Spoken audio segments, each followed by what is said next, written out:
why do you say so? Well, if you look at what Bishop Kuka said, he said the work in progress. Let me follow my brother when he said about 1999.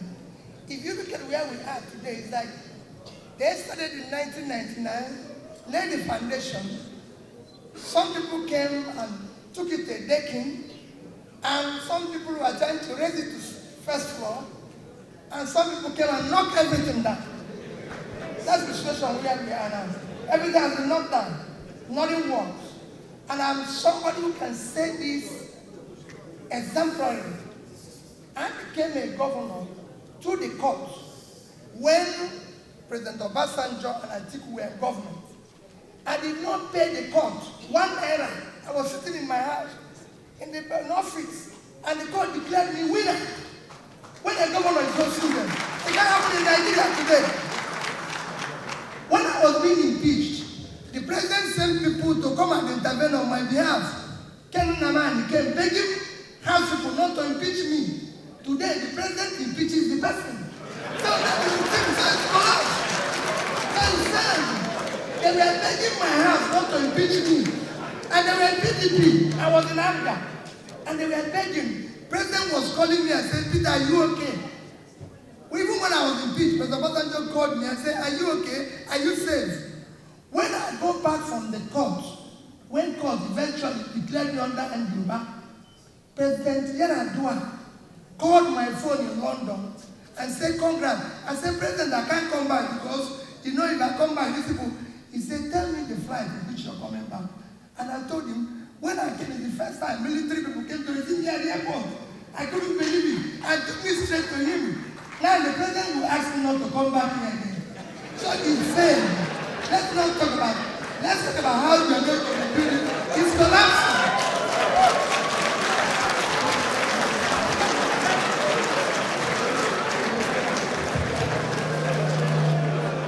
I'm glad that my last respondent said yes and no. So, because you went, is it Singapore, Thailand? Is it very recent? Indonesia. Indonesia. Well, he was making reference to, trying to compare, the democracies in Africa and the democracy practiced in those countries. He made reference to Lee Kuan Yew, who was not exactly seen as a Democrat, and, the reasons were given. But it has been able to deliver. Today, everybody hails the Asian tigers. They talk about the dividends of democracy in those places. People are beginning to look to China, and they're wondering, why is it that their system of government is working for them? Should we be looking more to what they're doing? Because at the end of the day, what do people really want? Is it to be able to conduct elections? Or do they want their economy to be better?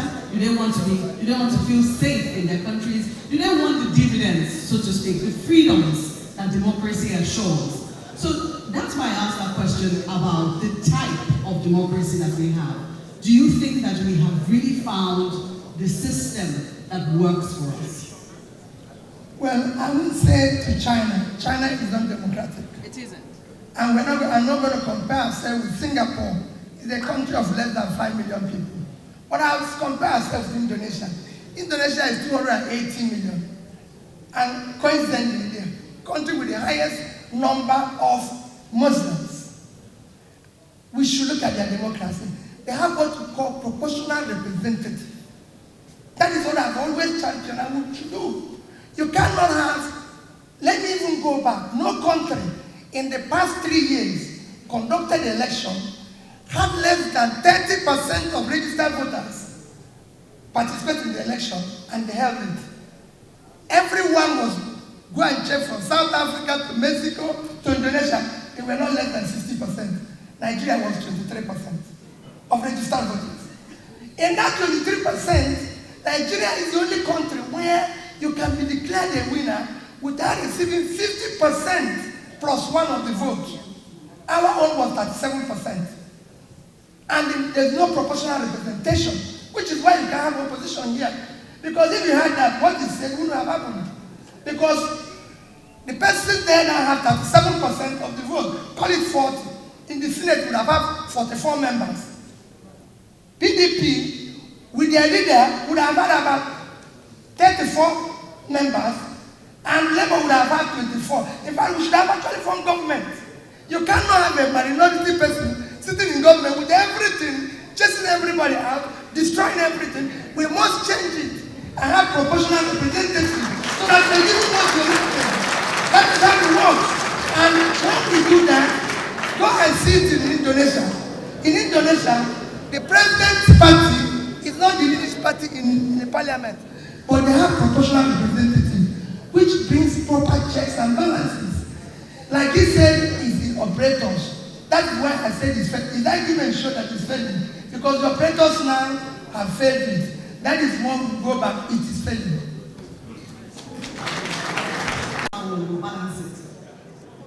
Yeah, I think we are looking at democracy within the context of Africa, not just Nigeria. And I listened to the speaker very well. He talked about the challenges, but I'll go even further. I don't know whether many of us were aware of the meeting last week in Qatar between the president of Rwanda and the president of the Democratic Republic of Congo over the war that was going on there. But what I found very striking is how the two leaders will even meet. Because a few days before that meeting, the president of Rwanda granted an interview.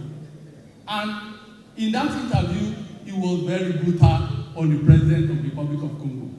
He gave an anecdote that there was this report that he read somewhere that an Italian man, an Italian who lived in Belgium, said that when he was in Belgium, that the current president of Democratic Republic of Congo, Felix, was a driver for him, a delivery driver. He was selling pizza. That's according to President Kagame. So he said, the Italian man said, when I heard that Felix became the president of Congo, Felix couldn't deliver pizza. And I mean, it's the president of President Kagame telling this story that you have a president in the Republic of Congo, a man who was so incompetent in his early life that he couldn't deliver pizza. That's the kind of president you have. The Republic of Congo has saddled beside it. I don't think that story is true, but that's beside the point. The point really is that there are challenges for every country when it comes to management of politics. What the lesson for us is democracy is about serving the public good. It's not about it. That's why I agree to an extent with what His Excellency said. It's a work in progress. But I also agree with what His Excellency Tinubu said, because there are also challenges that we can see within our own environment. But we have to look at both sides, the challenges as well as the prospects, and the role we can play to make this democracy better. That's what I will say for now. Okay. So where would you say that it, if you say that it is failing? No, the problem really is not with democracy per se, it's with the operators. We all know this. I mean, the same democracy that people have been talking about in the United States for years, for decades, you can see the same democracy within the last. Can we say that the democracy we had in America in the last decades is the same democracy we have had in the last 2 months? That brings to us the role that individuals can play within a system. So it's not peculiar to Africa. It's about how do we ensure that the operators play by the rules. I think that for me is the critical issue. Okay, I'm coming back to you now. I don't know whether to say right or tumble or to say Excellency. But I'm going to come back to you because you mentioned the operators. And I understand why, it was seen that the conversation is being localized. While I know that, the theme of the discussion we're having today is whether democracy is working in Africa. However, Nigeria is a very significant country in Africa. You have said democracy is working. There have been many times that, we've talked about how democracy, we need to define what our own democracy is. We had Bishop Kuka give a number of definitions. We also heard former President Olusegun Obasanjo give a number of definitions. But there are those who have talked about homegrown democracy, Afrocentric democracy. I don't know whether, is it the nature of the definition of democracy that is the problem here in Africa? particularly in Nigeria? Or is it, as you said, the operators not simply wanting to play by the rules? Well, I believe I still would go back to the same point, that even in Nigeria, there's more to do with the operators. I'll give you an example. Here in this room, seated, is former President Olusegun Obasanjo. Under his regime, state of emergency was declared in a number of states. The National Assembly, then you had Senator Pius Anyim as President of the Senate, and of course, Senator Ken Enamani and Senator David Mark. They all worked. And then, of course, Speaker Masari was also Speaker of the House of Representatives, Speaker Ete and Bambule and myself at the point. We all ensured that 2/3 majority of members of both chambers passed the emergencies in those times. By 2/3, each member had to vote. Each member had to vote. And you know that Parliament is guided by the Constitution, by its rules, and by precedents. In this same National Assembly, we have the same Constitution in a way, under Section 305. It has not been amended since the commencement of this democracy. We have our standing rules, and we have precedents of how 2/3 were able to be established in those instances where emergency was declared in Plateau, emergency was declared in Borno, Adamawa, and Yobe. And we stuck by those. And we were guided by the Constitution. What happened in the last one?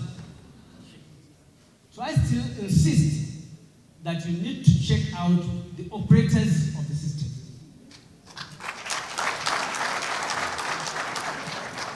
I have asked that question because Bishop Kuka, when he was speaking, made reference. Last year in the world, over 40 elections, national elections were conducted. In Africa here, I know that a number of countries, neighboring Ghana, Senegal, we witnessed quite a number of countries go to the elections, go to the polls. It does appear that, when we talk about this particular conversation, we are looking very strictly at Nigeria. What do you think we can learn? Because you have said yes and no. You have given examples of where you think it's working and where you think it's failing. What do you think that when we bring this conversation home, His Excellency Peterobi has said we should look at Indonesia. What other African countries can we look at to say, this is working, this is it? I think the bottom line at the end of the day is that democracy must serve the public good. I listened to Bishop Kuka when he was talking about Indonesia, in Singapore. People easily have talked about Rwanda, for instance, as a model in Africa, because at least people believe that the system is working for the majority of the people. Incidentally, I've never been to Rwanda, but I hear a lot of good things about Rwanda. But there are also people who believe that Rwanda is not the model. So that tells you about the way people reason about this democracy thing. Yeah, it's working for the ordinary people, but the elite are also complaining that there are issues of human rights, there are issues of justice. So at the end of the day, there is no perfect democracy anywhere in the world. But what is essential is that government, by any means, must serve the public good. I think, for me, that is the message we should all take from here. Thank you, members of my panel. His Excellency Right Honorable Nnamdikanu, thank you so much for being on this panel. Your Excellency peterobi, thank you so much for being on the panel. And my dear senior colleague, Olusegun Adeniyi, thank you so much for being on this panel. Thank you so much, everyone.